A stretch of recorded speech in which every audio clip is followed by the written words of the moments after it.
tamilcinemanew.in.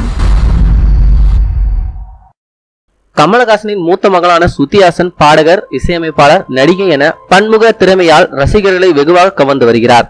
சூர்யாவுக்கு ஜோடியாக தமிழில் 7ஆம் அறிவு படத்தின் மூலம் அறிமுகமான இவர் தமிழ் சினிமாவில் முன்னணி நடிகருடன் நடித்துள்ளார்.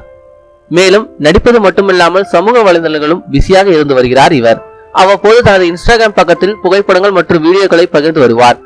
அதன்படி நீண்ட காலமாக பட வாய்ப்பு இல்லாமல் இருந்த இவர் விஜய் சேதுபதியுடன் சேர்ந்து புதிய படம் ஒன்றில் நடித்துள்ளதால் செம குஷியில் குத்தாட்டம் போட்டு வீடியோ ஒன்றை வெளியிட்டுள்ளார். இதை தனது இன்ஸ்டாகிராம் பக்கத்தில் பதிவு செய்துள்ளார். மேலும் இதுபோல செய்திகளை உடனுக்குடன் தெரிந்து கொள்ள நமது தமிழ் சினிமா சேனலை சப்ஸ்கிரைப் பண்ணுங்க. மேலும் இதுபோல செய்திகளை தெரிஞ்சுக்க நம்ம தமிழ் சினிமா சேனலை சப்ஸ்கிரைப் பண்ணுங்க.